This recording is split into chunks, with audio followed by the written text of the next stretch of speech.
ciptaan asli. Durian Gunung Pati ya Pak Didi, enak. Apalagi duriannya tempat Wahyu itu, Kudus. Wah enak itu. Ya. Durian apa? Nama kencing. Kalau cengking. Durian itu ya rasanya beda banget saudara. Dan saya mau bilang sesuatu yang murni, yang asli itu pasti lebih enak daripada yang digenetika. Walaupun dia gede, walaupun dia cantik, tapi dibuat. Nah kita mau pelajari apa di sini? Ya, Yesus itu adalah kebenaran itu sendiri. Kalau kita mau dikatakan aku mau berbuah lebat, tidak ada buah yang lebat yang dihasilkan dari hidup kita kalau kita tidak kenal yang namanya Yesus. Kalau kita tidak kenal yang namanya Firman. Ya, yang saya mau katakan di sini adalah kita mau belajar bagaimana caranya berbuah lebat. Yang umum kita tahu dan ranting ini harus nempel sama pokok, udah tahu ya, setuju semua ya, kita udah tahu ya. Tidak mungkin ranting bisa berbuah ketika dia tidak nempel. Tapi yang kita mau pelajari kali ini adalah ketika kita tahu bahwa kita ini adalah harus berbuah banyak dan bagaimana caranya untuk berbuah. Yuk yang pertama kita mau lihat slide berikutnya, bisa ditayangkan.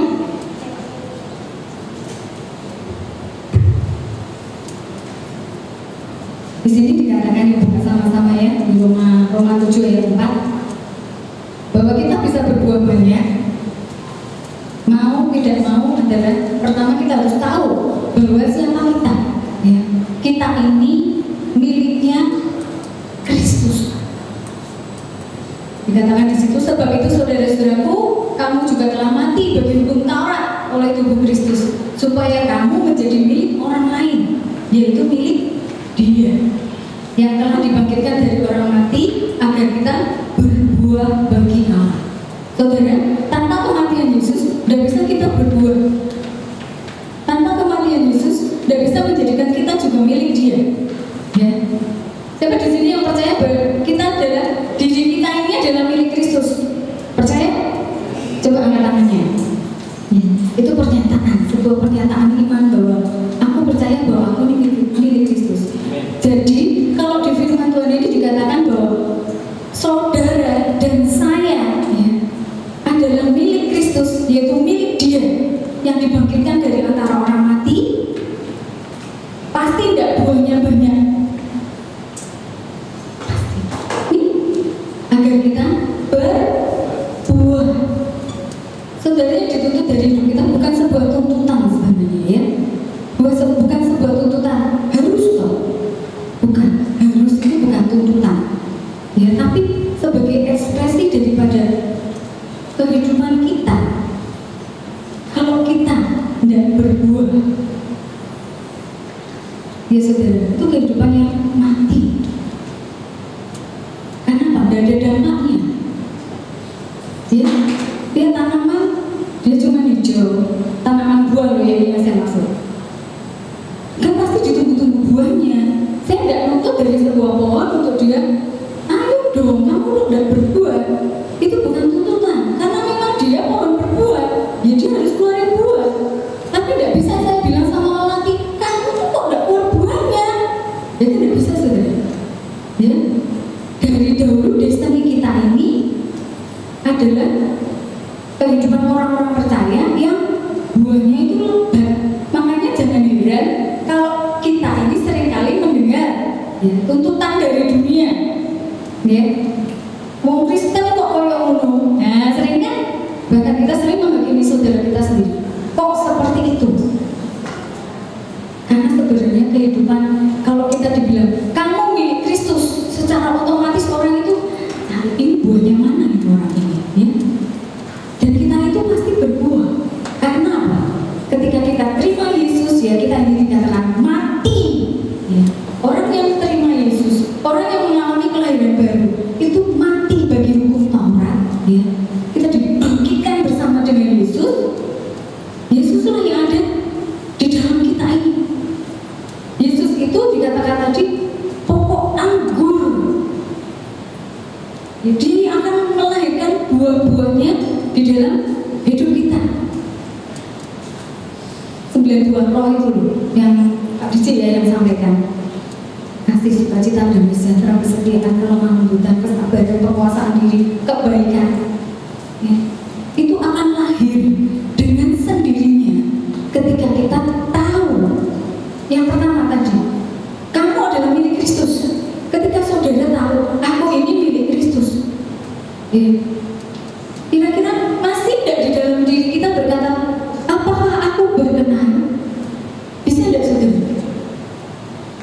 Aneh kan? Kalau kita percaya bahwa kita milik Kristus, masihkah kita menghakimi diri kita sendiri? Aku takutin pelayanan, berkenan rayu. Siapa yang menghakimi saudara saat itu? Ya. Ketika masih dipertanyakan, aku takutin, layak gak ya?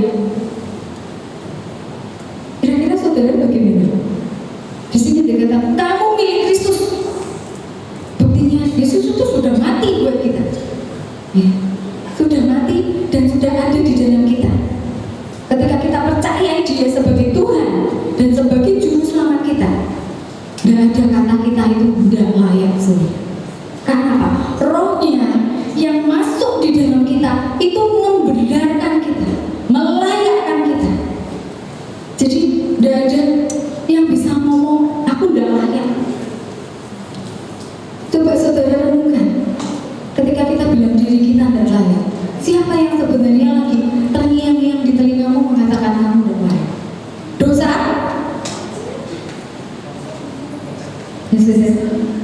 Dosa itu sudah dibayar oleh seseorang di kayu salib.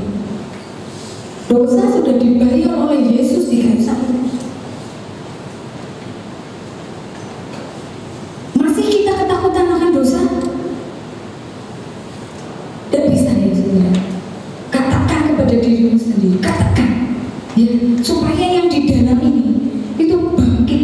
Aku sadar ya, bertobat itu artinya sadar, balik dari pikiran yang sia-sia, balik dari pikiran yang katakan tidak layak. Mana mungkin? Apa bisa? Ya. Keluar dari situ semua. Saudara sedang ditipu soalnya. Keluar. Lihat ayatnya dikatakan kamu ini milik Kristus, supaya kita berbuah. Ya, ketika kita tahu kita milik Kristus, ya, ada buah yang harus dihasilkan. Jadi bagaimana berbuah? Tidak lain, tidak bisa disangka lagi, hanya firman. Dia mau berbuah banyak, ayo abah. Ya. Ayo abah, baca firman, tidak mudah, baca saja. Ya. Suatu saat Roh Kudus akan membawa kamu kepada kebenaran. Memang firman Tuhan ini bisa kamu mengerti. Saudara, kita yang abah ratusan tahun, dan ada yang ratusan tahun umurnya ini, kita yang abah berpuluh-puluh tahun tidak pernah mengerti loh firman Tuhan. Karena firman ini bukan hanya pengetahuan. Saudara, firman Tuhan itu adalah Yesus dan segala hikmatnya. Mana mungkin kita yang otaknya hanya sebesar avokat bisa ngerti tentang firman Tuhan? Ya, tapi adalah sebuah kemuliaan kalau kita bisa baca firman Tuhan, mengalami firman Tuhan sampai akhirnya mengerti dan mengenal apa yang dimau Tuhan. Ya, luar biasa atau saudara? Itu luar biasa. Jadi firman, kalau ada yang bilang aku tidak mudah, ya memang. Tapi baca terus aja. Tidak mudah, baca terus. Ya, karena ketika Anda baca, ketika Roh Kudus itu masuk mendidik kita, dia nanti akan menuntun kita dari satu kebenaran kepada kebenaran yang lain. Ya, dari satu firman kepada firman yang lain. Itu nanti saudara dituntun. Saudara dan saya akan masuk dalam namanya pengalaman sama Tuhan Yesus. Ya, pengalaman Tuhan Yesus sama Tuhan Yesus tidak muluk-muluk saudara, sederhana. Itu perkara-perkara yang sederhana, sesuai dengan kapasitas dan kemampuan kita. Saudara mau berbuah, mau tidak mau harus belajar firman. Ya, suka dan suka belajar firman. baca terus. Nggak ngerti, biarin. Ya, nanti Roh Kudus yang akan memproses. Ketika kita masuk dalam suatu masalah, saudara di sini nggak ada yang nggak punya masalah. Semuanya pasti punya masalah. Bersyukurlah buat yang punya masalah, bahkan saat ini sedang dalam masalah. Artinya, aku mau proses. Amin. Aku lagi diproses nih. Ya, satu cerita, saya ketemu sama seorang teman, dan saya cuma nanya, nah, kamu pelayan di mana? Dulu saya tahu dia aktivis di salah satu gereja, dan saya kira dengan setelah sekian tahun kita tidak bertemu, pasti dia meningkat kan, ya kan? Dulu dia aktivis ya, pasti lebih meningkat levelnya. Kamu pelayanan di mana? Dan dia jawabnya, oh, aku tidak pelayanan lagi, aku sudah pindah gereja, dan aku tidak pelayanan lagi karena kehidupan di dalam gereja itu busuk. Saudara, ketika saya dengar gitu, saya cuma heran, ini mesti orang kebahitannya kalau bilang kehidupan berkomunitas itu busuk. Karena semakin kita masuk ke dalam komunitas gereja, semakin kita tahu boroknya masing-masing, dan semakin itulah aku menarik diriku untuk keluar. Sepertinya benar ya saudara, benar nggak? Daripada aku sakit hati, mending aku nggak masuk komunitas, karena aku nggak mau sakit. Saya itu habis dia ngomong gitu, saya cuma cerita sama Pak Lau ya, sedikit seperti ini. Tapi terus saya terganggu, saudara. Saya terganggu. Kenapa komunitas gereja itu dikatakan busuk? Bukannya saya tidak terima, tapi ada yang perlu dikoreksi, ya kan? Tapi sebenarnya busuk dari saudara, jawabannya apa? Busuk. Ya. Terus saya gini, kalau komunitas gereja itu busuk, ya bener piye gitu loh. Saya tuh cari kebenarannya, saya bingung soalnya saudara. Jadi saya renung-renung itu, kemudian Roh Kudus bilang gini, coba kamu lihat firman. Kalau kamu lihat firman, kamu akan menemukan. Aku datang untuk orang yang, Yesus datang untuk orang yang sakit. Yesus datang untuk orang yang busuk. Ya. Jadi berbenggalah kamu ketika kamu ada di sebuah komunitas yang busuk, karena disitulah Yesus berperan aktif. Saya bilang Roh Kudus itu hikmatnya luar biasa ya. Saya kok bisa begitu ya? Kenapa begitu gitu loh? Kenapa? Komunitas gereja, ya, di situ kita tahu, kan kita saling terbuka nih. Udah nanti boroknya masing-masing udah ada ditutup-tutupi kan? Saling sharing, saling ngaku seperti ini, ya. Ada proses. Nah ini yang saya mau bilang. Jadi Roh Kudus cuma ingatkan apa? Kenapa kalian itu busuk? Karena kalian on proses, lagi di proses. Coba lihat ular saudara. Ular itu kan gila nih ya. Apa ada yang suka nguyel-nguyel ular gitu? Ya saya suka mainan ular suka gini-gini, ginjul-ginjul gitu ya. Tapi saya paling takut kalau yang bulunya banyak, rada ngeri gitu. Tak buat mainan gitu ya. Tapi lagi on proses itu gila nih, yaitu menjijikan. Sama kalau kehidupan kita di sini, ya satu demi yang lain kita tahu ya ini kelemahannya di sini, saudaraku yang ini di sini, saya di sini, ini di sini. Kelihatan semuanya kan enaknya kita semua kan.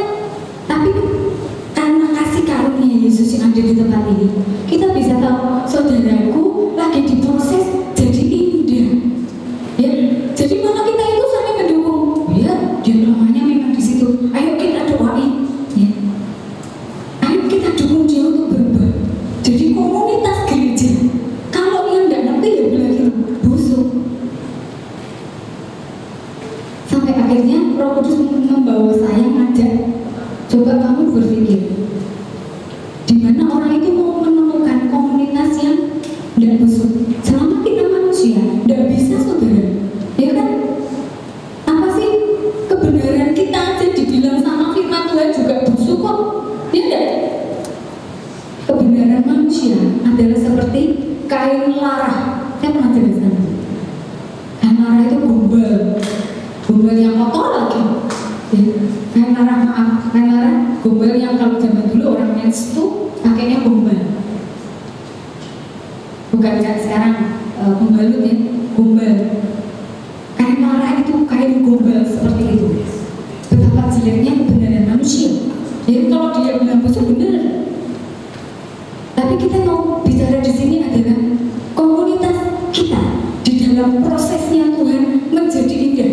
Jadi kalau mau cari komunitas yang indah semua adanya kira-kira di surga. Kan dong, itu mereka tuh belajar yang lain saudara. Ya kecuali mau milih yang di neraka, anak semua kalau di sana ya. Jadi ketika saya temukan Roh Kudus mengajar saya, oh iya bahwa komunitas gereja kalau dibilang jelek, ya memang jelek, emang sekumpulan orang-orang yang lagi diproses Tuhan, hatinya mau dimurnikan, ya dijadikan serupa sama Yesus sendiri, ya yang dulunya kita dengan sifat karakter manusia kita dibentuk dari kecil sampai gede, ya dengan bentukan yang mau yang salah, mau yang keliru. Tapi ketika kita menjadi ciptaan baru, disitulah mulai prosesnya. Ya, di situ kita dimulai prosesnya untuk jadi serupa. Lah mau udah jadi serupa, ya masuklah dalam proses. Masuklah ketika ada masalah, baliknya kemana saudara? Firman lagi. Firman ngomong apa tentang masalah saya? Ya, yuk kita lihat yang kedua. Ini yang pertama tadi dikatakan kita milik Kristus. Slide yang kedua ngomong.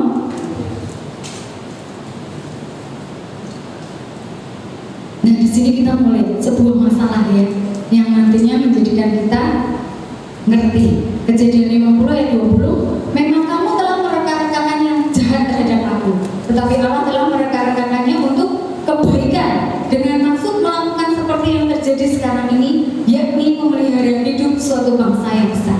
Saudara pasti ingat kisah ini. Ini kisahnya siapa ya? Yesus.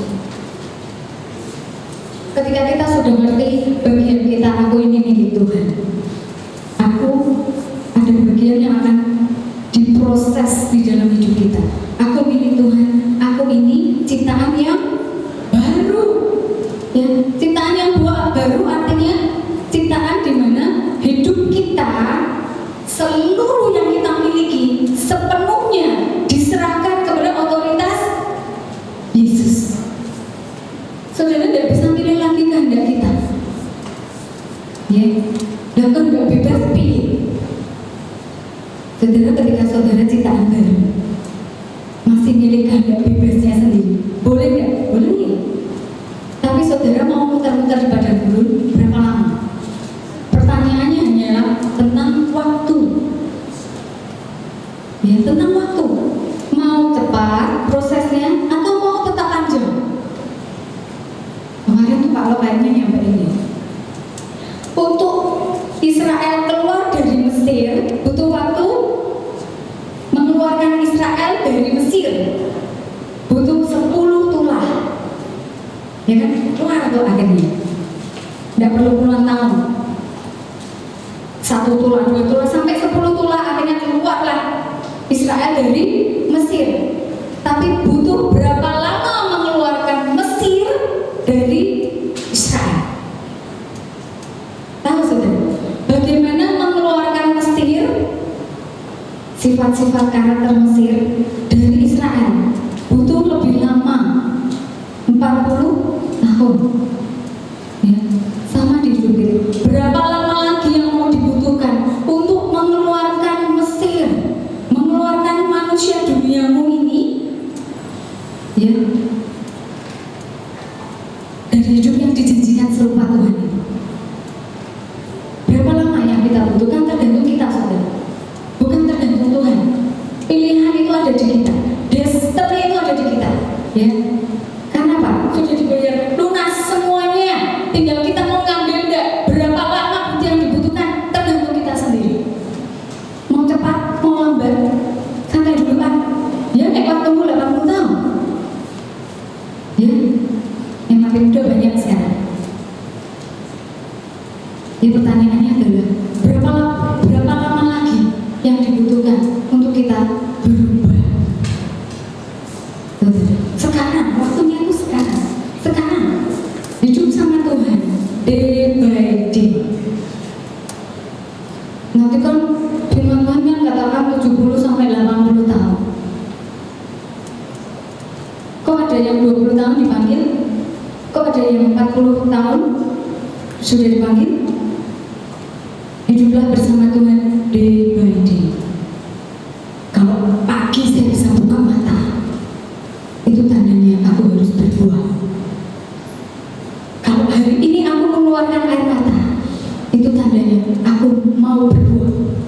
Ya, mimpikan saudara, mimpikan apa yang bisa saya hasilkan atas hidup saya. Mungkin bingung, ya. Apakah harus jadi pembicara, pemusik? Saudara punya talenta masing-masing. Gali, kembangkan, ya. Saya dengar saya tidak bisa WL. Saya bilang, orang yang lihat kamu bisa WL, orang yang lihat kamu bisa punya kemampuan WL. Ya, kita kadang tidak bisa melihat diri kita sendiri, saudara. Karena itu butuh komunitas, yang membangun hidup di dalam komsel. Karena apa? Saya membutuhkan Anda dan Anda membutuhkan saya untuk saling melihat. Ya. Anda membutuhkan pemimpin, saya membutuhkan pemimpin. Karena pemimpin itu orang yang dia menuliskan strategi, ya. Melihat satu demi satu. Di sini pemimpin semua, amin. Ya. Siapapun yang usia lanjut maupun yang muda, saudara ini adalah pemimpin, leader. Apalagi yang pria, udah pasti destininya leader.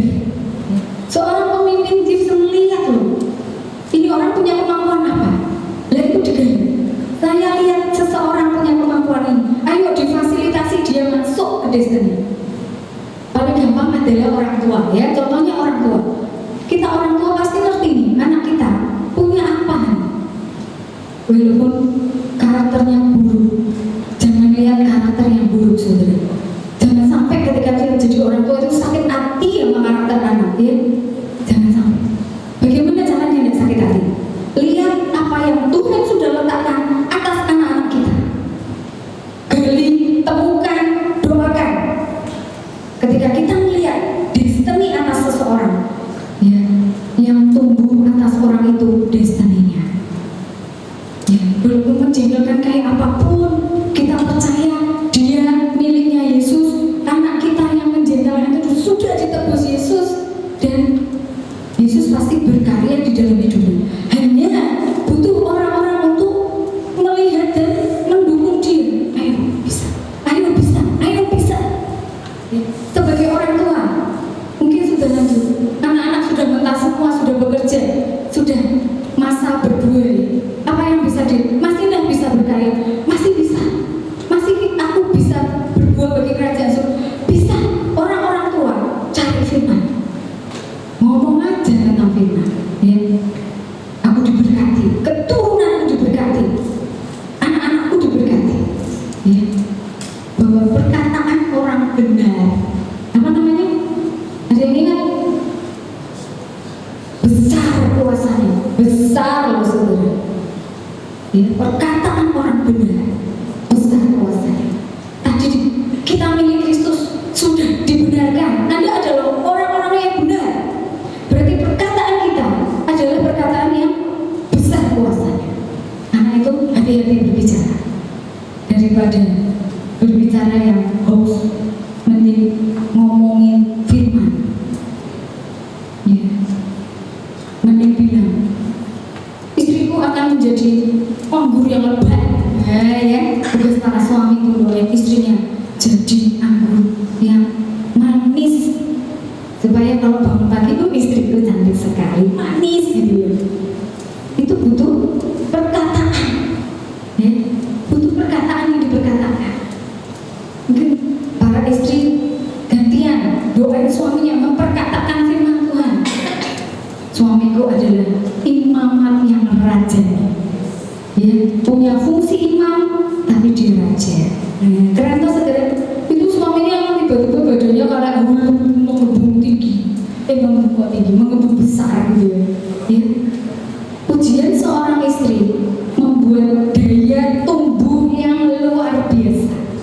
Tidak cuma pujian seorang istri ya, pujian dari setiap kita itu punya daya ledak maksudnya. Kata-kata orang benar itu punya daya ledak. Tidak percaya? Ya. Di firman Tuhan dikatakan, imanmu sebesar biji sesawi bisa memindahkan apa? Gunung. Biji sesawi itu kecil, tapi apa yang mau dikatakan? Kita punya iman. Orang yang memperkatakan pasti punya iman dong, ya kan? Saya memperkatakan bahwa suamiku diberkati. Saya punya iman, saya percaya bahwa saya diberkati. Karena itu saya berkatakan, oh tidak diberkati aja diperkatakan supaya diberkati. Ya. Ya, dari iman yang tadi sebesar biji sesuami itu, besar kuasanya. Kenapa? Besarnya itu di mana? Di dayanya ini. Biji itu punya daya apa saudara? Biji sesawi, kalau di firman Tuhan itu dikatakan biji sesawi karena untuk menggambarkan bahwa kecil banget, tapi bisa menghasilkan yang gede-gede. Jadi di sini mau bicara apa? Satu biji itu punya daya tumbuh, daya pertumbuhan ini loh yang kita mau. Daya tumbuhnya ini loh yang kita mau lihat. Ya. Ketika kita memperkatakan kebenaran, kamu tuh luar biasa ya, diberkati Tuhan. Dan kan lebih enak ngomong gitu daripada kok ala temen yo. Ya saudara. Enak mana saudara? Coba katakan, kamu memang orang yang diberkati. Ayo katakan satu dengan yang lainnya. Terus loh yang lainnya, ya kan? Kamu orang yang diberkati. Paling enak saudara ngomong, kamu luar biasa. Enak tuh.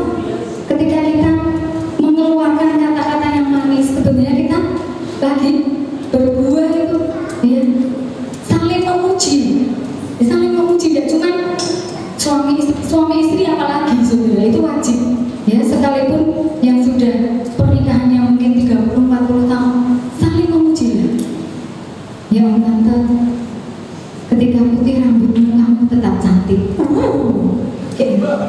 bisa langsung menghasilkan masakan cakja itu yang sudah tidak cuma cakja itu kan 10 ya, mungkin bisa 15 jari ya, aku ngaman bahasa Cina yang tahu saya. Ya kan saudara? Tapi dikatakan, kalau dikatakan di sini kita punya soal 5.000. Ada yang berani ketawa, monggo ketawa. Tapi soal 5.000 itu satu iman saja punya daya ledak yang besar. Apalagi kita di sini banyak orang-orang benar yang punya kuasa 5.000 jadi tidak saudara? Jadi cara ini ada urusan sama saya. Coba saya Pak Duduk soalnya. Dia yang bikin sistemnya. Amin Pak Duduk. Ya, dia memang bagiannya. Jadi saudara butuh semuanya. Di sini dikatakan ketika didekatkannya ada masalah. Aduh, aku tuh nggak bisa konsentrasi. Saya nggak bisa mengerjakan visi. Saya nggak bisa mengerjakan destiny karena saya punya masalah. Saudara Yusuf punya masalah. Itu kalau dibilang sakit hati lebih sakit hati itu. Ya, dibunuh, direncanakan untuk dibunuh, ya kan? Tapi akhirnya dia sadar. Orang yang ngerti destiny tahu, tidak akan hasilnya kepahitan gampang.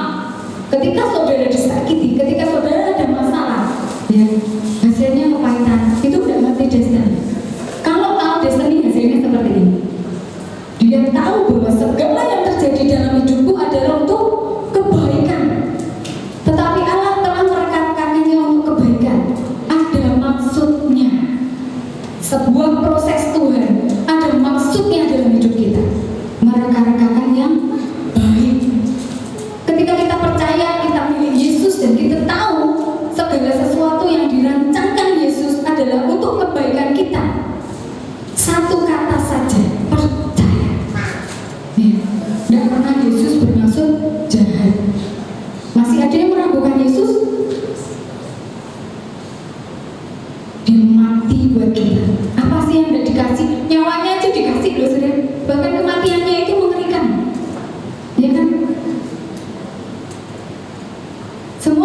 kita tentang kematian, apa namanya? Aku sering denger ya, saya kalau mati minta yang pada waktu tidur dan aku diambil Tuhan. Semua pengennya kayak gitu. Yesus pun ya pengen kayak gitu saudara. Tapi kita melihat Allah mereka-rekakan kehidupan Yesus untuk kebaikan kita. Saudara, kalau yang segitunya aja diberi nyawa anak yang dikasihinya, ya, dengan kematian yang begitu mengenaskan, itu sudah dikasih ke kita untuk bayar kita. Apalagi yang mau kita minta tidak akan diberikan, pasti diberi saudara. Ya, tinggal di dalam tadi kita percaya kita milik Dia. Kita ngerti bahwa tujuan dari masalah kita, aku dalam proses Tuhan untuk jadi serupa dengan Yesus. Supaya apa? Hanya yang serupa Yesus yang menghasilkan buah yang lebat dan baik. Dikatakan khotbahnya Pak DJ kalau tidak salah, pohon yang baik tidak mungkin hasilnya jelek. Ya. Kalau kita percaya pohon yang baik, pohonnya Yesus, hasilnya aku adalah baik. Jadi jangan hakimi diri kita sendiri. Kita ini buah dari Yesus yang ada di dalam kita ini, saudara. Jadi buahnya pasti baik. Terus kita melahirkan anak-anak, aduh, ya, masih cekalan batu. Percayai dan perkatakan, pokoknya Yesus dan mungkin hasilnya jelek. Jangan lihat yang di depan mata saudara. Berkali-kali saya bilang, jangan lihat yang di depan mata, apalagi yang belakang. Ya. Tapi lihat apa? Lihat apa? Janji Tuhan itu. Ya, kita mau lihat yang ketiga.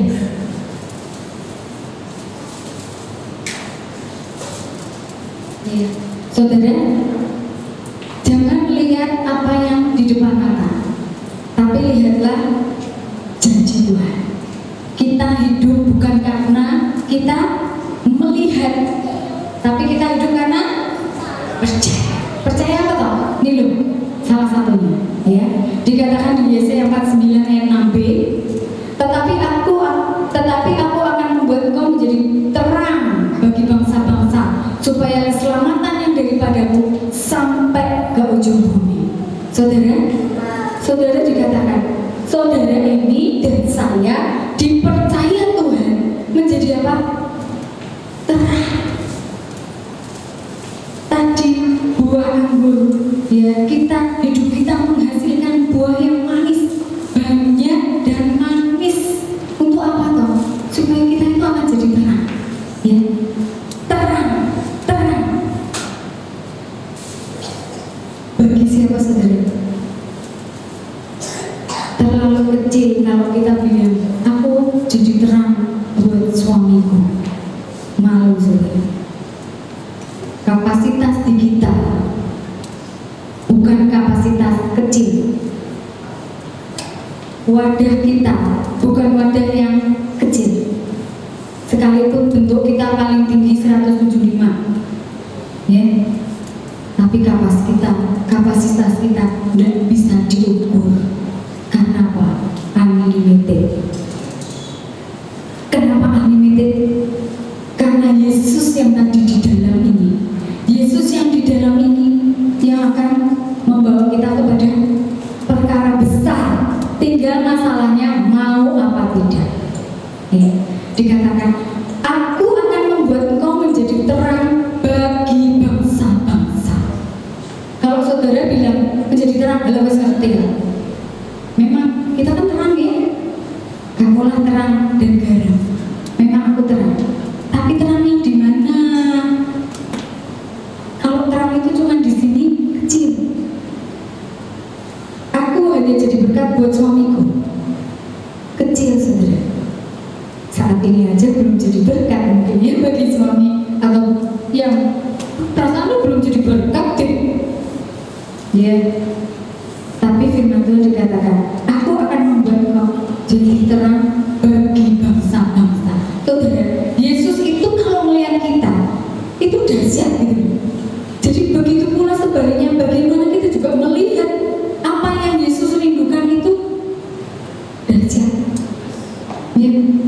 Dia mempercayai kita terang bagi bangsa, saudara. Bukan terang cuma tok, terlalu kecil. Yuk kita lihat aja di Yesaya 49. Bisa dibukakan Yesaya 49, kita baca semua ya. Yesaya 49.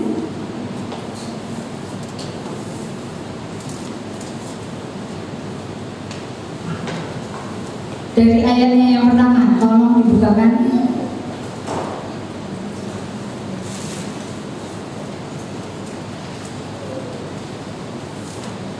Yesaya 49 dari ayatnya yang pertama.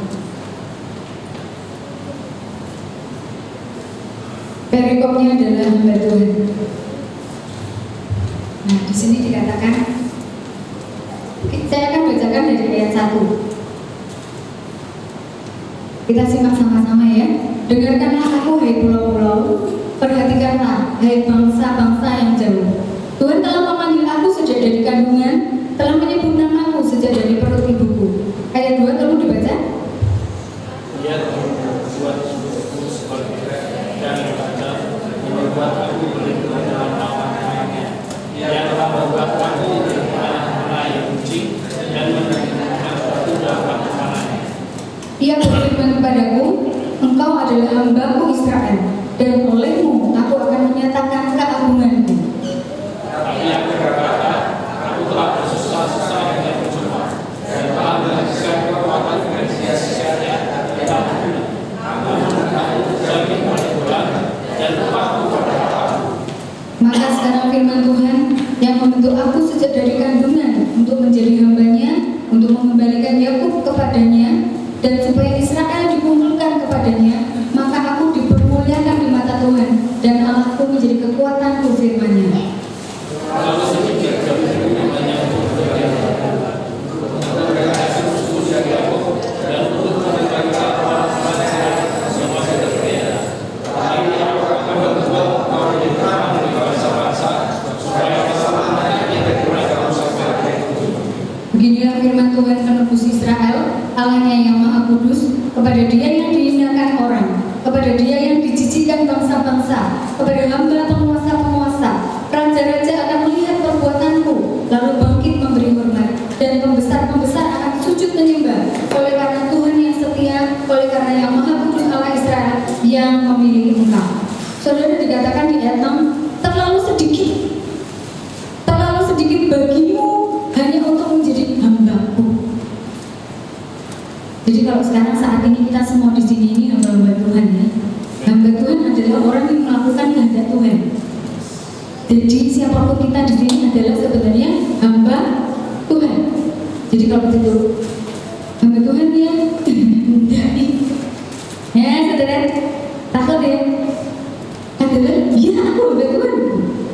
Aku kan orang-orang yang melakukan kehendak Tuhan. Nah itu kebenarannya.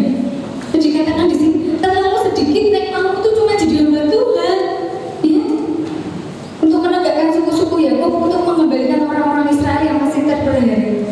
Terlalu kecil kalau kita cuma bilang aku ini hambamu hanya untuk memelihara sowan. Apalagi dipersempit lagi, terlalu kecil buat kita kalau kita bilang aku hamba Tuhan jadi berkat untuk istri dan anak-anak. Dan saudara, Tuhan bawa kita jadi bangsa-bangsa besar itu. Butuh kapasitas bangsa-bangsa. Dan itu dipercayakan nanti engkau dan aku. Saudara, betapa mulianya kalau kita mau pahami betapa panjang, dalam, tinggi, lebar. Kalau Tuhan itu melihat kita, Dia percayakan sesuatu yang besar. Kamu akan menjadi terang bagi bangsa-bangsa. Walau bubu, yang bikin keluarga gue mumet. Nah, ya kan? Listen. Saudara, ini bukan waktunya untuk kayak gitu lagi. Soal akan tetap soal.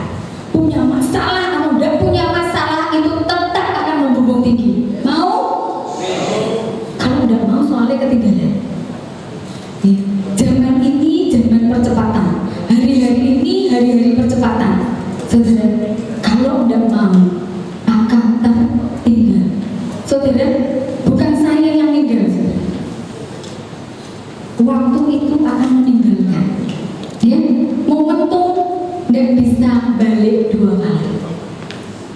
Kalau saat ini mendengar, tangkap, lakukan. Dengar, tangkap, lakukan. Cuma itu sih. Dengar, tangkap, lakukan. Apa yang harus didengar? Firman Tuhan. Hai istri, tunduk sama suami. Mutlak, tunduklah.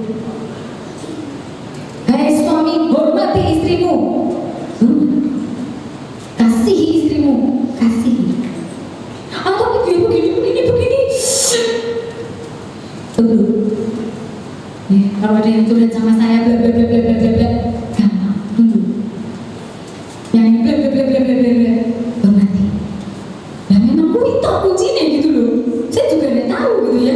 Seringkali saya kalau harus konflik dengan, kalau yang Kristen gampang diomongin, tunduk ya gampang. Tapi kalau yang tidak, emang masalah gue ya. Kalau yang ada saya ya itu juga asik saudara, tantangannya besar. Bagaimana saya harus menjelaskan, tapi mereka itu malah lebih murni dari kita sebenarnya. Jadi mereka itu saya kalau sama kumpulan, bahkan ada pengikut setia saya yang suka follow ya. Follownya bukan follow di Insta atau follow di Facebook ya, tapi follownya maunya ketemu saya. Saya dinantikan. Ketika saya harus ke kantornya suami, saya cerita, dia menantikan. Jadi dia menantikan kabar baik yang saya bawa. Dulu saudara, apa ya pelajarannya Bu Yuni hari ini? Dia nantikan. Saya tidak tahu kok dinantikan. Saya tahunya itu dia mesti nanya gitu. Dia mesti nanya. Padahal saya tuh mau nagih hutang sama dia ya. Karena itu bagian keuangan. Saya harus ngasih kwitansi untuk ditukar ya. Jadi saya mau nagih hutang, mau ngasih kwitansi ke dia. Dia cari ke saya itu firman, mana saudara ya? Dia butuh firman. Jadi dia ini lama ada kesini. Oh ya, saya ceritakan saya dari acara Sinode Wanita. Saya dari Jakarta, saya ikut retret wanita. Saya ceritakan, enak ya, begini enak ya, yang diajarkan apa? Enak sekali. Ya kan penginjilan itu enak tuh saudara, masuk aja. Iya, kita diajari sebagai wanita kita harus begini. Sebagai wanita kita harus begini. Penasaran ya? Ikut nanti PK wanita ya. Ya, yang wanita loh ya. Jadi dia nantikan loh firman itu. Jadi kalau ketemu saya, dia mesti nanya, ini ada pengalaman apa? Dia nantikan. Bahkan dia ceritakan, loh itu penginjilannya efektif saudara. Dari satu orang tidak menceritakan sama teman-temannya loh. Dan berbuah ada temannya yang telepon saya punya masalah telepon lagi. Ya saya doain dia lahir baru. Ya, tetaplah di kepercayaanmu, tapi panggil Yesus sebagai Tuhan. Dia lahir baru sebenarnya. Walaupun tetap di kepercayaannya ya, tapi dia kenal Yesus. Yesus itu bisa bawa yang seperti ini. Yesus itu bisa bawa pemulihan atas keluargamu yang dicari saat ini di luar sana. Pemulihan. Banyak hati yang terluka, banyak istri-istri, suami-suami terluka, banyak saudara. Butuh siapa? Kita. Kalau kita masih mengurusi diri kita layak dan aku masih seperti itu tuayan banyak sekali. Tuayan yang butuh ngerti janji Tuhan. Tuayan yang butuh kamu itu diampuni loh. Itu yang namanya Isa Al-Masih itu mengampuni kamu loh. Percaya enggak? Harus percaya dia. Corongnya ini ngerti. Saudara, saya kalau berurusan sama yang namanya dia harus percaya bagaimanapun caranya. Bukan memaksa, bukan mengkristenkan, enggak. Percaya bagaimana caranya. Nanti Roh Kudus yang akan menunjukkan jalannya. Roh Kudus itu ajaib. Perkara sepele itu diajari loh saudara. Perkara kecil. Dididik kita, dia latih kita. Oh kalau ngomong sama yang ini, modelnya begini.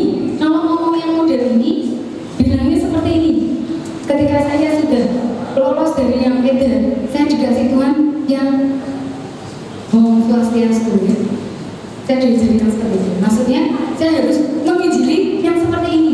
Oh kalau yang seperti ini, Tuhan kita nggak bisa bilang Yesus kan? Ini bilangnya apa lah? Saya juga nggak tahu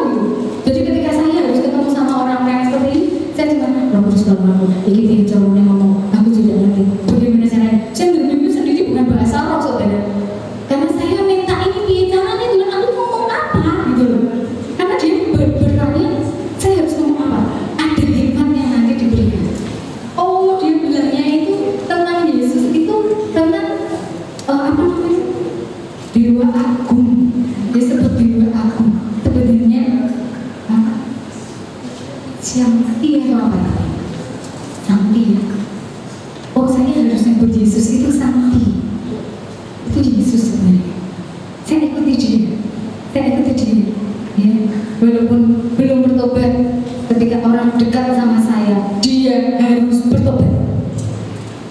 Ya, itu bukan cuma saya yang punya keyakinan, kita semua harus punya keyakinan. Dekat aku, kamu akan berubah. Dekat aku, kamu akan terima Yesus. Ya saudara, tinggal kamu atau aku yang tertarik. Dan mungkin dong aku tertarik, ya kan? Ya, itu kalau saya di bahasa marketing saya begitu.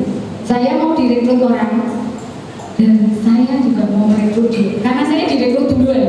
Ini ceritanya marketing itu marketing. Saya tuh mau direkrut. Jadi saya cuma doa, kowe apa aku sing gitu.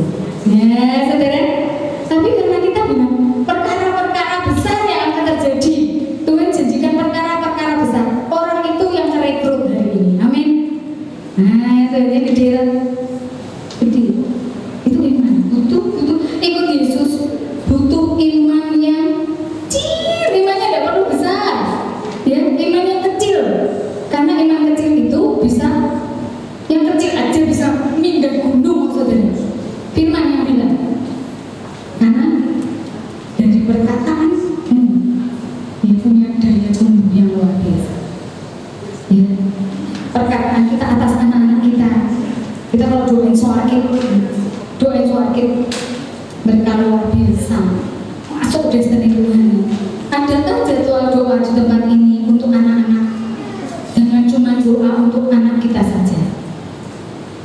Kalau perlu doain daftar anak, minta sama saya minta daftar doa anak-anak namanya siapa saja. Ya, itu yang namanya jadi anak. Jadi tidak ada yang namanya di soal ini pengangguran sebenarnya. Ya, karena semua kita pegang janji Tuhan aja. Aku akan membuatmu menjadi terang bagi bangsa. Saudara, kalau sudah ngomong bangsa besar, mungkin enggak, sepertinya enggak mungkin, tapi itu akan terjadi karena itu janji Tuhan. Ya, soal menjadi berkat bagi bangsa-bangsa. Amin.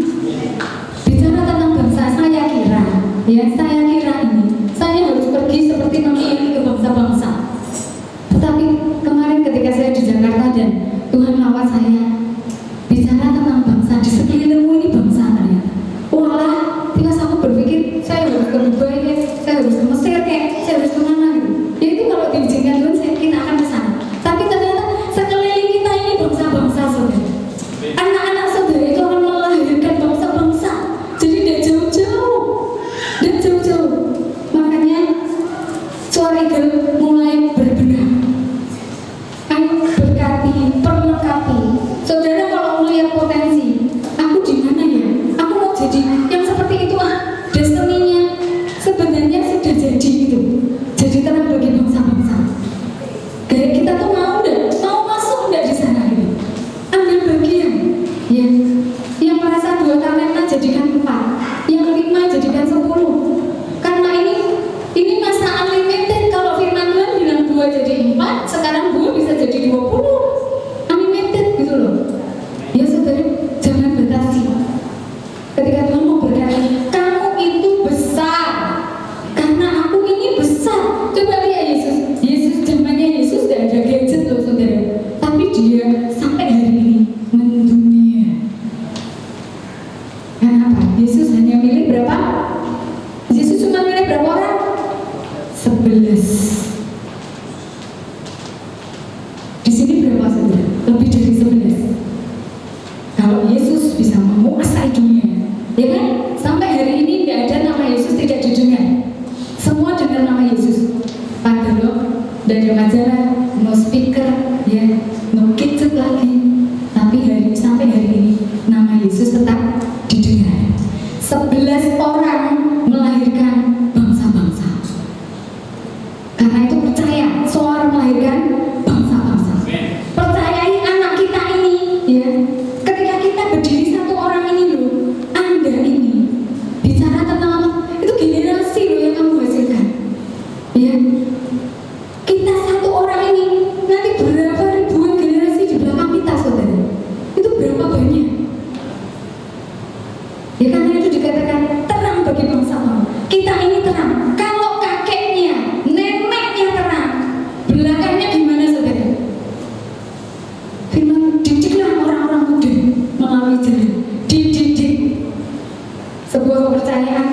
kita diberi anak-anak. Ya. Sebuah kepercayaan kalau orang tua mangkong masih dipercaya ngasuh cucunya, diajari tentang Yesus, ajari tentang kebenaran, kenal Yesus. Ya. Satu hal kita saya mau tutup, saya ngajari Roh Kudus itu kalau ngajari sederhana. Jadi ketika Stella anak saya itu lomba basket, saya tahu ketika pertandingan itu ya kita ngalami ya kalau pertandingan itu perutnya kan pasti mulus ya. Kalau saya rasanya ya deg-degan itu bisa-bisa jadi mulus gitu. Jadi saya merasakan kalau saya bertanding ya mulus gitu. Jadi saya ngasih kekuatan ke anak saya walaupun dia tidak mulus. Lalu ketika kamu takut, saya kan nanya, kamu takut gak mau pertandingan? Biasa boleh.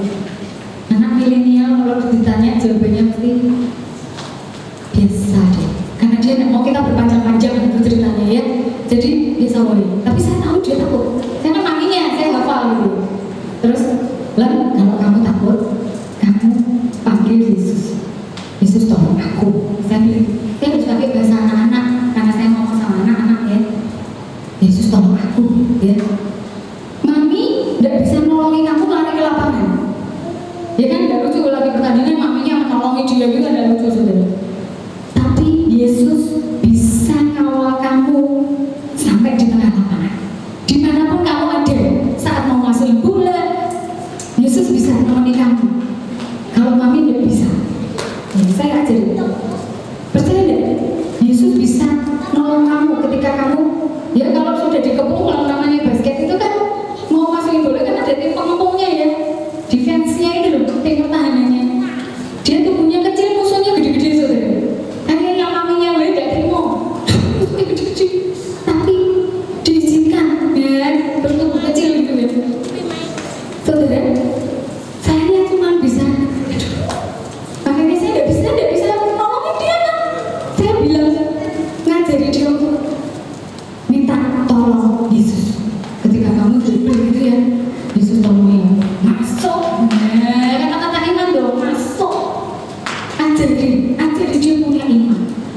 Ya saya ajari anak saya kenal Yesus. Ya, perkaranya seperti itu saudara. Cuma bilang Yesus itu bisa nolong kamu di saat darurat. Saya tidak bisa nolong ke tengah lapangan, tapi Yesusmu bisa nolong. Percaya tidak? Ya. Nanti saya mau dengar kesaksiannya. Ya, ketika dia dalam darurat, mungkin saat itu tidak terjadi saudara. Suatu saat dia mengalami seperti itu, dia pasti akan ingat Yesuslah yang nolong saya. Itu loh saudara pentingnya ya. Jadi mari soar. Soar itu sesuatu yang besar yang Tuhan janjikan. 5.000 jiwa, 5.000 pemimpin, 5.000 imam, 5.000 raja.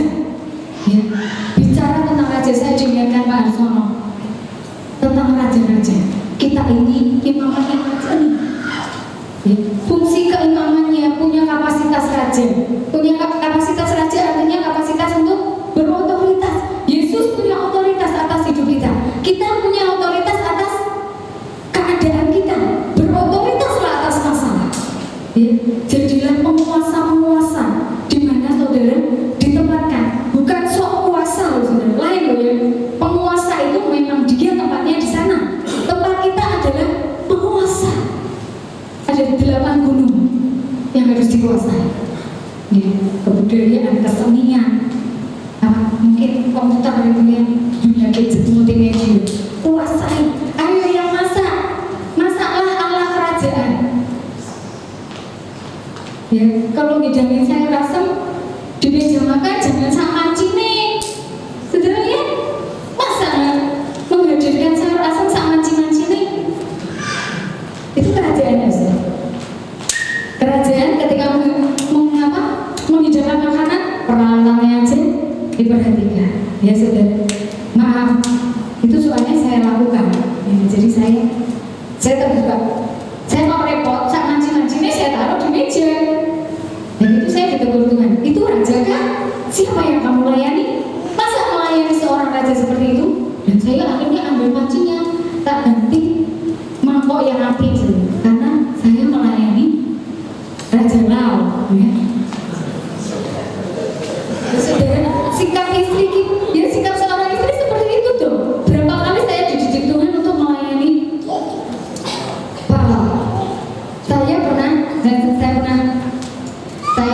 pakai sepatu karena saya dari kegiatan seharian ini repot ya.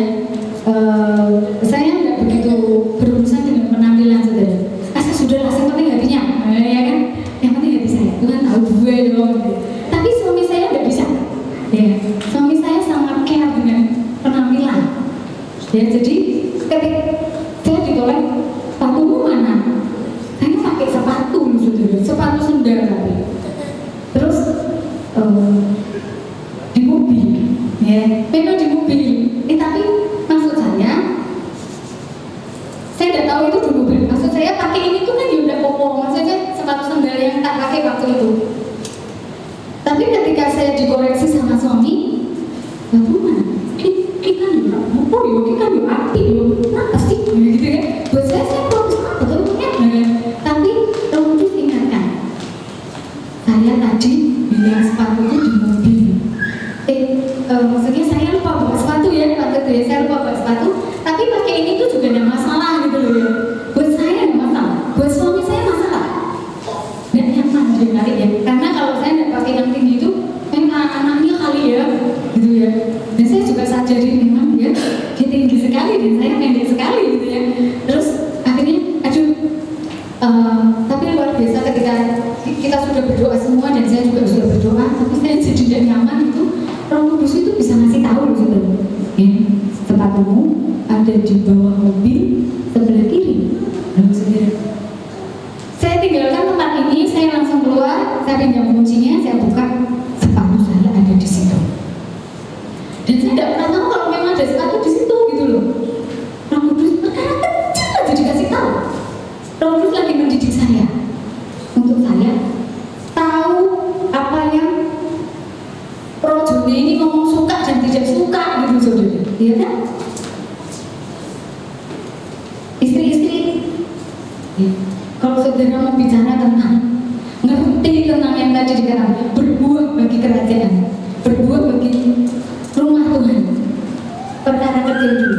Bisakah kita melayani suami dengan baik? Bisakah suami melayani istri dengan baik? Bisakah kita melayani anak-anak dengan porsi kerajaan? Levelnya bukan biasa saudara, porsinya kerajaan. Makanannya raja-raja. Jangan dikira makanan raja-raja itu cumi, kerang, kepiting, telo itu makanan raja. Ya. Raja-raja Cina dulu setiap pagi harus makan telo rebus. Karena bukan yang putih, bukan pohon telo itu membuat otak ini kuat daya dan pikun. Di sini makan telo semua ya. Ya saudara, jadi bukan berarti makanan raja-raja aku harus makan kepiting, enggak. Tapi mari temukan hikmat-hikmat kerajaan, temukan nilai-nilai kerajaan, ya. Sampai kita bisa melayani sekeliling kita, ya benar-benar kita hidup di kerajaan. Sampai dikatakan, aku akan membuat engkau menjadi terang bagi bangsa-bangsa, terang bagi bangsa, bukan kapasitas kecil, tapi kapasitas besar.